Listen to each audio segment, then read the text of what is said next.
Don't throw away those who believed in you when you were nothing. Did you hear what I said? When you step into your season of appearance, trust reduces. Because those who watch you are watching your crowns. There are clothes on you now. They can't see your scars. But there are people who know your scars. Sometimes the flattery of seasons of appearing is that because you are in a hurry to change relationships, you can have relationships that have a physical advantage, but is full of betrayers and liars and sycophants. There are so many great people today who have been pierced and wounded because they are surrounded by liars and sycophants. Who will not say yes sir to a rich man when they see money? Who will not say yes sir to an anointed man when they see anointing? Who will not say yes sir to someone who is a captain having influence over people? You must be aware. In the midst of the many yes sirs, in the midst of people shouting King of Kings, celebrity, you must sustain the eye of the Spirit to discern. Hallelujah. Praise the name of the Lord. Build quality relationships. Is someone learning? Now let me give you the last instruction. When you get into your season of appearing, raise men who will preserve and extend your relevance. Raise men who will preserve and extend your relevance. If you fail at this one, you will not last. Raise men. Don't get carried away by the honor, the accolades, or the good doings of God in your life that you forget to raise men. Because no matter how exceptional you are on stage, life is in seasons. One day you will not be the one on that stage, whether you like it or not. You may not have to be the one on the stage, but you can remain relevant, because the one on the stage, you have a testimony of raising them. Are we together now? Let me tell you this. One of the most tragic things in life is to once be great, once be a celebrity, once be an anointed man, that in your lifetime you lose kingdom relevance. The reason is because you were so carried away by your success, you forgot to raise men. And this is true for a man of God. I don't care how great you are, show me the people you are raising.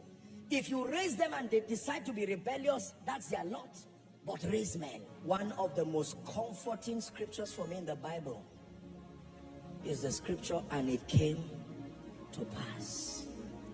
Let me minister to someone. Perhaps you are following from across the globe.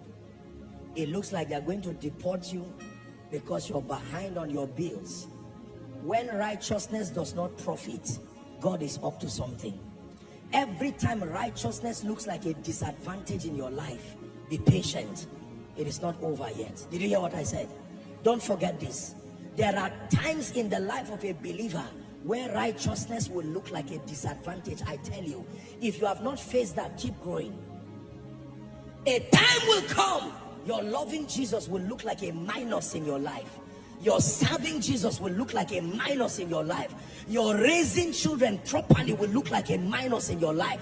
And sometimes people can tell you, well, I told you leave these children, you said you are raising them well. Look at it now. Every time righteousness looks unprofitable, don't give up. Something is birthing. There is a birthing in the spirit.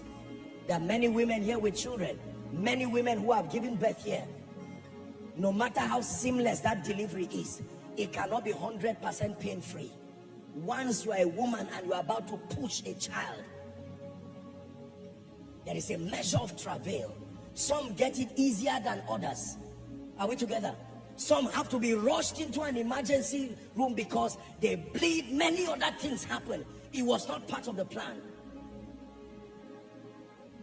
I don't know how many women laugh when they are giving birth. You can laugh before, you can laugh by faith, but at the point of pushing, everybody is serious because life is coming out. Who is learning now? So for someone, you see that you are in a prophetic season. An apostle is emerging. Don't give up that season. Don't stop the prayer. This is the wrongest time to stop prayer. This is the wrongest time to stop coming to church. You can pick offense with everything. Husband picks offense with a wife, and sometimes you need to intercede because Satan can use men to fight you in this season. They make a nasty statement in passing. I've not seen the profit of your serving God. Don't tell me anything about church. From the day we started giving, we started going down. And they make it look as if giving. You see, most of these troubles you see sometimes around the body of Christ is because people have not been taught to interpret seasons. So they carry the anger from these seasons and they blame it on church, they blame it on men of God, they blame it on God. I've been giving. What's the benefit? I can tell you, money can change people. This money you see, it has such tremendous power. By the time you hold money and your hands are still lifted, you are a Christian. You are a Christian. Money can change people. It gives people options. By the time you have money, over 80% of your prayer requests will be answered. That's when you will know whether you are prayerful or not. Because sorrow and worry can drive people into the secret place. And you will be thinking you are there because you love God. But the truth is that you are there because you are in trouble. You are going to jail by the next week. It is a natural response. Are we together? Biology teaches us it's flight and what they call it, flight and flee hormones that can drive you to that place of prayer. And you find out that whilst you are trying to do the ritual of spirituality, you really do not love God. He's just the most available option you have. Because when God blesses you, like an alert comes immediately, you wrap up the prayer. So it was never about your love for Jesus. Thank you, Father, for answering the prayer. I give you glory. You are King of Kings. I see you another time when I'm in trouble. Now, while you are laughing, I hope the Holy Spirit is speaking to you. Because I can tell you sincerely, without insulting your pedigree, it is possible that some of you came here tonight totally not in love with Jesus.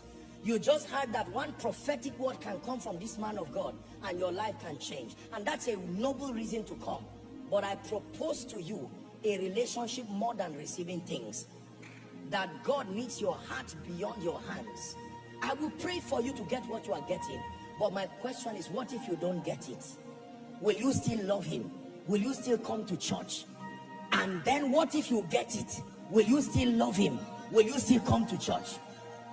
You want God to lift you? Fight early now. The temptation of overestimating oneself. And there are many parameters. Listen, let me teach you something tonight. There are many parameters you can use to test. One of it is a desire to hear people talk to you about you. Have you seen people like that? You sit in a group of people and all you want to be the center of attraction. Talk to me about me. What do you think people are saying about? Do people really like? Once everything becomes about you, you are already falling prey. The temptation of overestimating yourself. Who is learning? Death to self. What does it mean to die to self? To die to the obsession for fame and over celebration. The obsession for fame and over celebration. The obsession for fame and over celebration. My God, God is ministering to someone. The obsession for fame and over celebration. Let me tell you this. Celebrate good things in your life, but make sure you put a cap on them. Otherwise, they will lead you from one side of success into the same pit you just came out from. Is someone learning now? Death to self. I have told you people here many times, and let me repeat it again. Many years ago, God, in warning me and teaching me about the power of death to self, he said, son, if you will let men see me, there is nothing I will not give you. And I'm proposing that template to someone. Get to a point in your life early enough where you truly die to self, not by professing it. Now, our personalities can be very different, but this kingdom disposition is your healthiest posture as far as becoming a champion is concerned. The insatiable appetite for vainglory. It extends to wanting to use things around you for validation. There are people who have such a hunger for validation. They can kill for validation. They can betray for validation. They don't care who you are. Anything to flaunt them, they are interested in it. No, you can't be great that way. Not God's way. Can I tell you the truth? I've learned something in life by experience. Sometimes it's interesting. Allow people underestimate you, then let your results shock them. Did you hear what I said? Don't be too quick to defend your status and your level. It's all right to be so unassuming until your works bail you out.